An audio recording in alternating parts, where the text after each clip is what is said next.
correspond au début d'une époque et qui ensuite, on ne sait jamais, mais en tout cas, on ne le ressort pas facilement. Mais il y a toujours, si vous voulez, et il y a toujours ce décalage, et il y aura toujours ce décalage entre notre travail de conservation stricto sensu de cette collection, qui est une obligation vraiment périlleuse et importante, de diffusion évidemment de cette collection.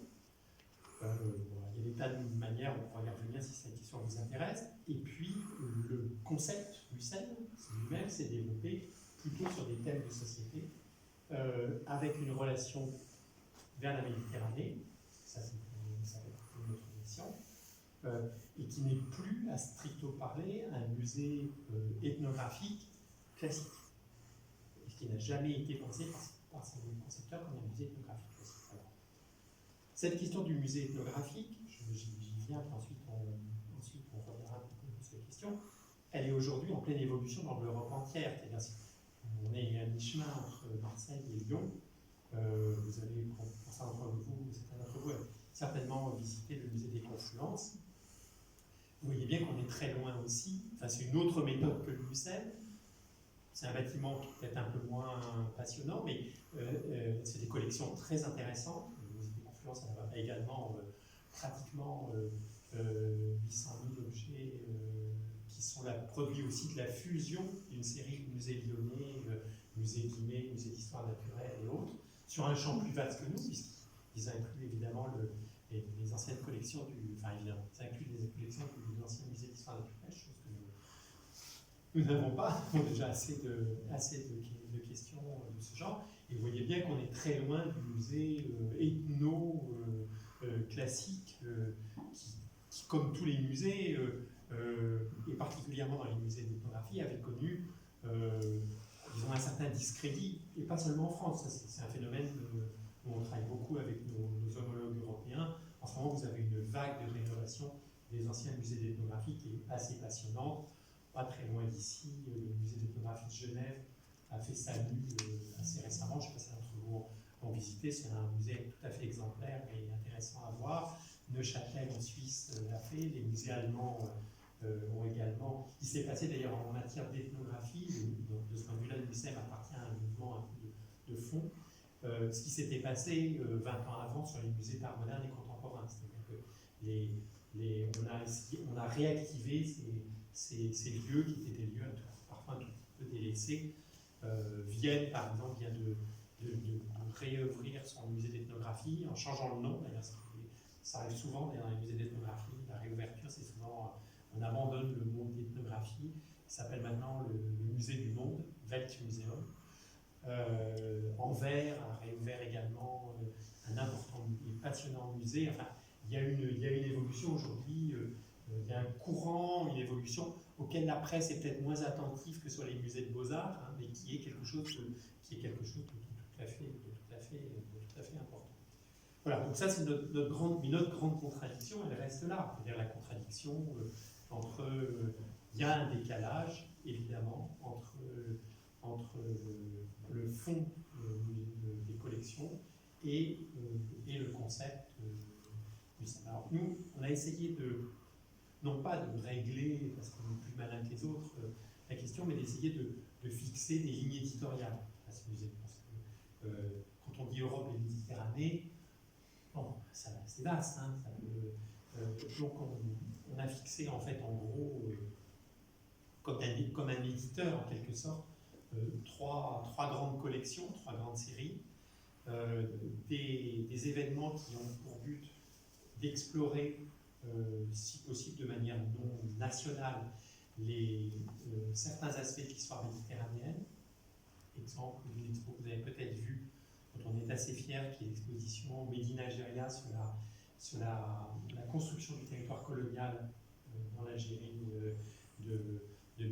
d'avant 1830 jusqu'à 1962, une exposition qui a eu lieu maintenant il y a 3 ans. Une exposition qui a beaucoup voyagé, l'exposition Médina Algéria, malheureusement, n'a jamais été reprise par les Algériens, parce que c'est compliqué, le gouvernement algérien en ce moment, et comme à l'époque, en matière de politique culturelle. Une exposition qui a beaucoup voyagé, qui s'appelait, maintenant elle est finie parce qu'on a fait beaucoup d'étapes, on a fait 5 étapes, ce qui est beaucoup, une exposition qui s'appelait Lieux saints partagés de 2015 au Mucem et qui a ensuite été montrée au Bardo à Tunis juste après les attentats, c'était assez symbolique, à Marrakech, à Paris à l'immigration. La dernière étape ayant été présentée à Istanbul l'an dernier. Ça, c'est, disons, prendre des angles d'attaque, des angles de vue sur l'histoire méditerranéenne qui soient des angles d'attaque, disons, originaux, inédits, qui permettent de développer la deuxième collection, ça part justement de la difficulté de faire les passeurs, alors c'est notre boulot en tant qu'institution culturelle, entre les collections et le public.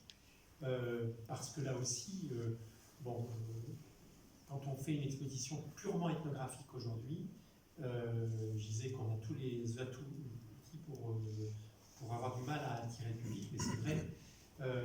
Et donc le point de cette deuxième série vise en fait à prendre des chemins de traverse pour aboutir à l'idée de montrer des objets d'art populaire.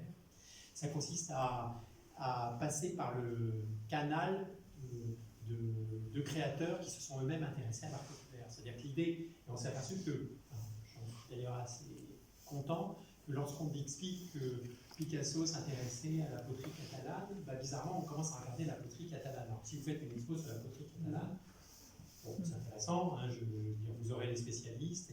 Et donc l'idée, on l'a fait l'année dernière, peut-être certains d'entre vous, sur Jean Dubuffet, qui consistait en fait à montrer à quel point l'œuvre de Dubuffet était nourrie de ces logiques d'art populaire.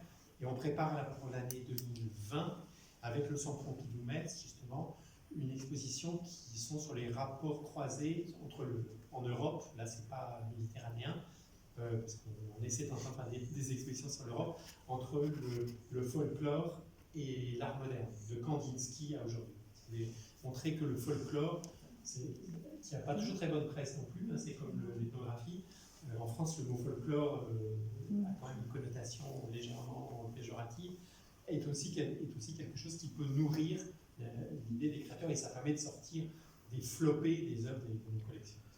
Et aussi de les sortir non seulement à Marseille, mais à Metz, ce qui me vient. Il aura lieu à l'été 2020 à Metz et à l'automne à Marseille. Donc on a cette deuxième collection, en quelque sorte, qui consiste à essayer de re-questionner la question d'art populaire à partir de créateurs. Et la troisième série, ça consiste à s'intéresser à des sujets qui en principe ne sont pas des sujets de musée, ce que j'avais dans un document qu'on avait présenté au ministère, j'avais appelé ça, en empruntant évidemment la formule à Roland Barthes, les mythologies contemporaines, c'est-à-dire c'est dans cette série qu'on a fait une très belle expo, enfin j'ai trouvé personnellement une de celles dont je suis le plus fier, qui est une exposition qu'on a fait il y a un an et demi sur le roman photo. Et on a travaillé sur le foot, on se prépare à travailler sur un sujet hyper facile, vous allez le voir, qui sont les Roms, vraiment le sujet facile, que les élus adorent inaugurer, des trucs. On le fait au moment de la présidentielle, d'ailleurs, j'ai vu que c'était le hasard qui a envoyé. Donc travailler sur des thèmes qui sont a priori pas des thèmes de musée, c'est-à-dire des thèmes de la vie quotidienne. Et en ce sens, c'est un peu notre filiation justement Rivière. Parce que Rivière était quelqu'un qui avait beaucoup de défauts par ailleurs, a certainement beaucoup passé trop de temps sur la civilisation rurale, qui a pondéré beaucoup de musées, mais c'est quelqu'un qui s'intéressait, lui, à titre personnel, en 1968, il s'intéressait au jazz, il a fait rentrer des choses. Enfin, les collections les plus vivantes d'ailleurs du Mucem sont souvent des collections atypiques, l'histoire du cirque, la magie, enfin, des choses qui sont vraiment des choses tout à fait particulières.